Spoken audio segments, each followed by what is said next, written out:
रोहन और सीमा की नई नई शादी हुई थी। घर में ससुर यानी कि रोहन के पिता सुधीर जी और वे दोनों बस 3 ही लोग थे।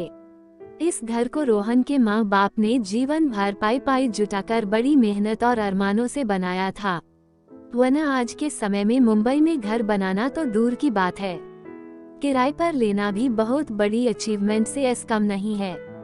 जब रोहन कॉलेज में था तब माँ उन्हें और दुनिया को छोड़कर जा चुकी थी। एक कामवाली बाई सकू थी जो सुबह से लेकर शाम तक उनके घर का सारा काम करती थी। नई नई शादी हुई थी, इसलिए सकू बाई का दिन भर अब घर में रहना सीमा को अपनी प्राइवेसी में बाधा सा लगता था। इसलिए अब सकुबाई सुबह खाना बनाना, कपड़े और पोछा करने के बाद चली जाती और वापस शाम को आकर खाना बनाती।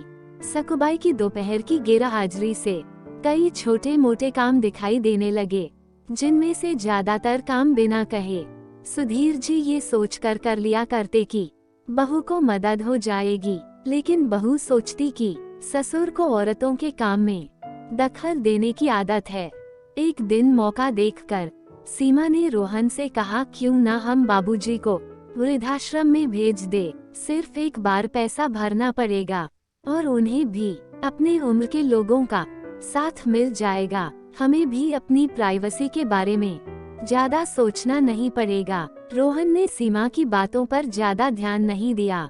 कुछ दिन ही बीते थे कि बाबूजी अपने दोस्तों के साथ एक हफ्ते के लिए टूर पर गए और इत्तेफाक से इसी दौरान सकुबाई भी छुट्टी पर थी।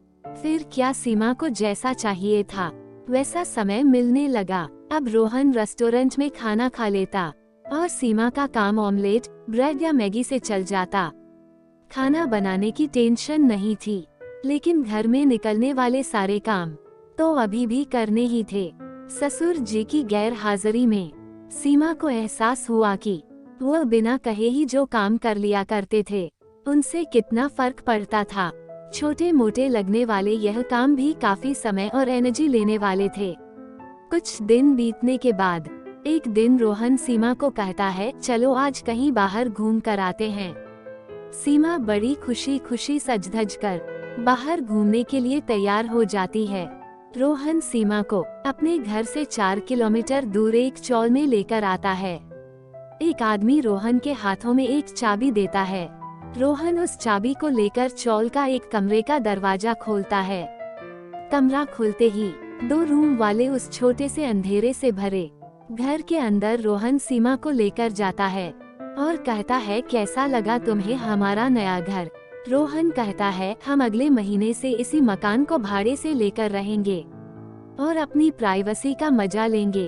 अभी मेरी आमदनी के हिसाब से हम इसी को एफोर्ड कर सकते हैं। रोहन का यह व्यवहार सीमा के समझ में नहीं आया। वह चौंकते हुए कहती है, हमारे पास अपना इतना बड़ा घर तो है, फिर क्यों हम भाड़े से रहेंगे?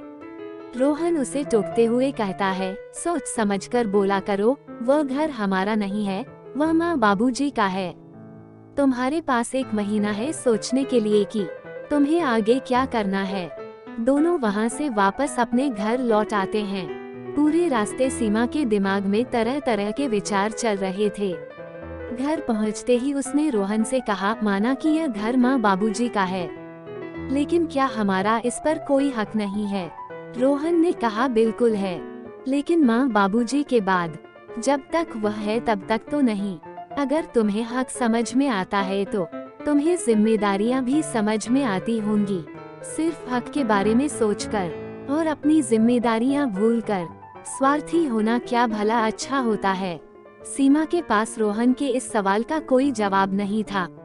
वह सोचने लगी कि उसने अपने क्षणिक सुख के स्वार्थ के लिए इतने नीचे गिरकर ऐसी घटिया सोच अपने दिमाग में आने दी।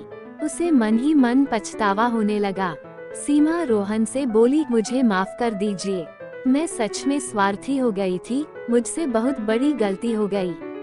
रोहन बोला, तुम्हें पछतावा हुआ, मेरे लिए यही काफी है, मैं तुमसे नाराज नहीं हूँ। बेटे और बहू का यह वार्तालाप सुधीर जी दरवाजे पर खड़े होकर सुन रहे थे। उन्होंने आसमान की तरफ देखा और बोले, भाग्यवान तुम, धन्य हो जो तुमने ऐसे बेटे को जन्म दिया है। उन्होंने दरवाजा खटखटाया। बहू ने दरवाजा खोला तो उनके हाथों में पकड़ी थैली से गरम गरम समोसों की सुगंध उसको आने लगी। ससुर ने अपनी बहू से कहा, वो कोने वाले हलवाई के पास से लाया हूँ, तुम्हें बहुत पसंद है ना। सीमा को अपने ससुर के प्रति विचार और ससुर के उसके प्रति प्यार, उन दोनों का फर्क समझ में आते ही उसकी आंखों में पश्चाताप के आंसू और चेहरे पर अपने परिवार के प्यार के कारण मुस्कान आ गई। दोस्तों, इंसानी दिमाग में दिन भर में हजारों विचार आते हैं, कुछ अच्छे कुछ बुरे, लेकिन किसी भी विचार को शब्दों में परिवर्तित करने से पहले उनको समझना बहुत जरूरी है। अक्सर विचार और वास्तविकता एक दूसरे से मेल नहीं खाते हैं। हमारे बुजुर्ग जो हमें बोझ लगते हैं, जिनसे हम बात बात में चीर जाते हैं, और ऐसा इसलिए होता है क्योंकि हम स्वार्थी होकर सोचते हैं और हम उनके योगदान को समझ नहीं पाते। वो हमारे जीवन में बहुत अहम किरदार निभाते हैं।